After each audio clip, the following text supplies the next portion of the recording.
Fala pessoal, tudo bem? Vamos aqui começar mais um episódio do Além do Jogo. A proposta de origem dessa coluna é justamente a gente conseguir debater o futebol e discutir outras questões da sociedade para além do futebol, para além do jogo, como é o próprio nome da coluna. Então, assim, por mais que muitas vezes seja um porto seguro tratar o futebol como uma bolha, um lugar confortável onde a gente possa até se esconder nele em alguns momentos e fugir um pouco da realidade, isso de fato não dá para ser feito. Né? A gente vive num cenário em que estamos batendo os recordes de médias de morte.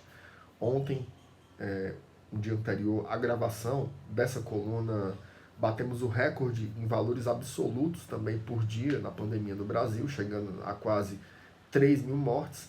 E aqui na nossa cidade, aqui em Fortaleza, aqui no nosso estado do Ceará, também estamos com as UTIs praticamente superlotadas, seja na rede pública ou na rede privada. O futebol ele vem sendo, em certa medida, blindado um pouco dessas discussões. A gente viu opiniões que são distantes, por exemplo, tem a opinião do Lisca, que ficou muito famosa, que ele disse que tinha que parar imediatamente o futebol. Já tem outras opiniões que divergem, que dizem que o futebol deve permanecer. O fato é que existem alguns fatores que são de fato complicadores, né? E a gente não pode negar. Você pega, por exemplo, algumas experiências da própria Europa, onde geralmente é referência para a gente em qualquer assunto, né? A gente tem esse espírito de levar em conta o que está sendo feito por lá. Quando a pandemia arrochou, alguns lugares que tinham liberado um pouco de público recuaram. É, Enfim, são contextos muito diferentes, são países que muitas vezes em casos proporcionais já tem um índice de vacinação muito elevado. O Brasil agora, por mais que tenha um número considerável de vacinas absolutas, quando você pega proporcionalmente pelo tamanho do país é quase nada. Né? A gente vê ainda tudo muito lento, a gente não conseguiu vacinar sequer as pessoas mais idosas. Então, é, tem tudo isso. Você não tem como tratar o futebol como uma coisa à parte do que está acontecendo no mundo. E a gente sabe que a prática esportiva e a forma como as competições se arranjam, né? Tem as viagens, tem os fatores extracampo. Domingo agora a gente presenciou o caso, por exemplo, do atacante do Flamengo, do Gabigol, né? Num cassino com mais de 200 pessoas. Então, os clubes eles conseguem estabelecer os protocolos, ou pelo menos os principais clubes do país conseguem estabelecer os seus protocolos de segurança, mas às vezes um fator extracampo desse, o cara se contamina e leva o vírus para o grupo, para os funcionários, para os atletas, para os familiares dos atletas e para os familiares dos funcionários. Então, tudo é muito complicado. Aqui mesmo no Fortaleza a gente teve casos, né? No ano passado teve o caso do João Paulo, teve o caso do David com o Yuri César, e final de ano também a gente viu vários vídeos de jogadores em confraternizações, outros tocando terror em festas. Então, tudo é muito sutil, né? Tudo é muito complicado. É como se fosse um pavio ali, perto de gasolina e de fogo, a todo tempo podendo inflamar. Agora, a gente não pode desconsiderar o que é o futebol. Né? O futebol ele tem um papel importantíssimo na sociedade. Né? Se a gente pensa que nesse contexto de pandemia, quem puder ficar em casa, quem puder se isolar socialmente, está fazendo isso ou deveria fazer isso, o futebol ele pode ter um papel importante para as pessoas permanecerem em casa. E isso é algo que tem que ser levado em conta. É um tipo de entretenimento que pode garantir que as pessoas fiquem em casa, que não saiam, que não vão para bares, que não vão para restaurantes, que não se aglomerem nas casas dos outros. Então tem esse papel. Além disso, o futebol ele é uma economia relevante, né? Aqui no nosso estado do Ceará, mas no Brasil como um todo ele é uma economia relevante.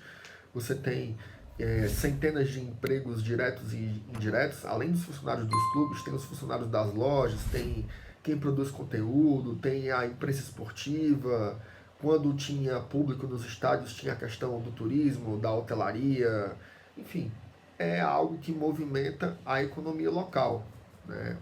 Enfim, então isso também não pode ser desconsiderado.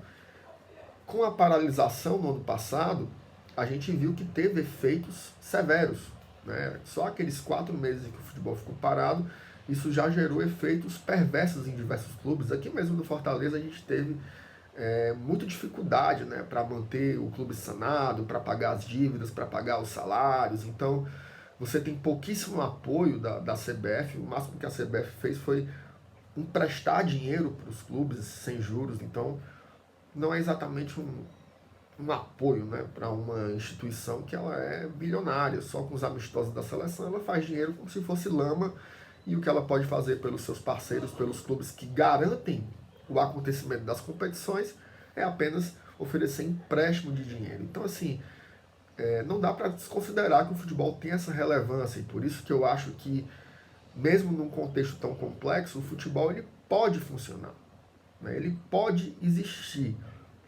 Mesmo eu falando lá no início que o futebol ele não é uma bolha do ponto de vista da discussão dos assuntos. Ah, não pode falar de política em futebol, não pode falar de religião em futebol, não pode falar em economia em futebol. Pode sim, pode falar de tudo isso. O futebol não está à parte da sociedade. Mas, no caso da pandemia, o futebol poderia ser uma bolha segura, né? O futebol ele poderia ser, de fato, um espaço diferente dos outros da sociedade. Agora, isso precisaria que tanto a CBF como as federações locais, no nosso caso a Federação Cearense de Futebol, a Liga do Nordeste e o poder público conseguissem garantir que os protocolos seriam rigorosos e seriam cumpridos, né? Não dá para o futebol voltar, ser esse entretenimento que nós queremos, mas ser uma arena de gladiadores em que vocês viam as pessoas divertindo o público enquanto estavam morrendo, enquanto estavam levando a morte, né? Que isso pode de fato acontecer. Aí já teve morte de treinadores, teve morte de atletas, então assim, não está a parte disso, né? Não estão isentos disso acontecer. Não é o histórico de atleta que vai fazer com que eles não se contaminem. A gente sabe que não é assim. Inclusive, mesmo que o jogador não adoeça, ele pode passar a doença para alguém. E a gente tem casos que são desastrosos, por exemplo. Por que o campeonato estadual ele não pôde permanecer, diferentemente da Copa do Brasil, da Copa do Nordeste, ou do que vai ser o Campeonato Brasileiro? Porque a Federação Cearense de Futebol e os clubes menores não garantem o cumprimento mínimo dos protocolos de segurança.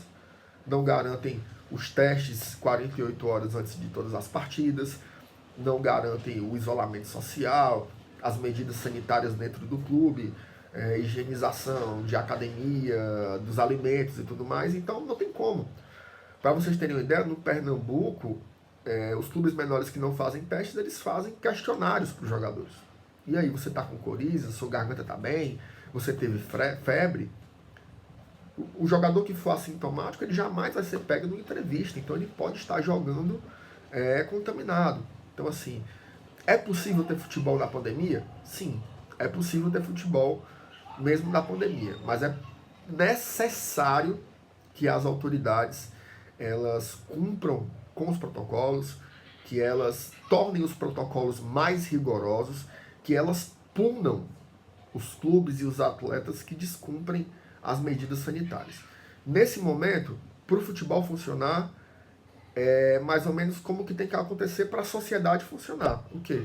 Tem que prevalecer o conhecimento científico acumulado, o que as autoridades sérias de saúde dizem, o que os pesquisadores e cientistas dizem a respeito dos cuidados com a pandemia. No mais, a gente torcer, né, acaba virando uma questão de torcida para que a vacina venha imediatamente, porque sem dúvidas a vacina é o único caminho para a gente sair desse atoleiro onde a gente se meteu, né? Isso de fato não tem como.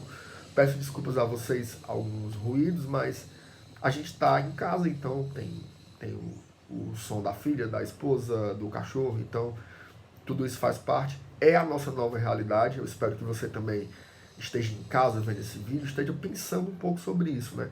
Nada é tão simples, né? Nada é simplesmente pode ou não pode. Sempre tem como discutir. O poder público, de um modo geral, tem tentado mediar com diversos setores econômicos, com o futebol não é diferente, ok? Se você gostou do vídeo, você pode deixar aí a sua curtida. Se você não gostou, deixa o seu dislike também, não tem nenhum problema. Se você tiver gostado, você pode compartilhar esse conteúdo nos grupos em que você participa ou nas suas redes sociais. Se inscreve aqui no canal do Glória e Tradição para receber os conteúdos que a gente produz diariamente aqui no YouTube. Lembrando que nós também somos um podcast, ok? Forte abraço a todos e até lá!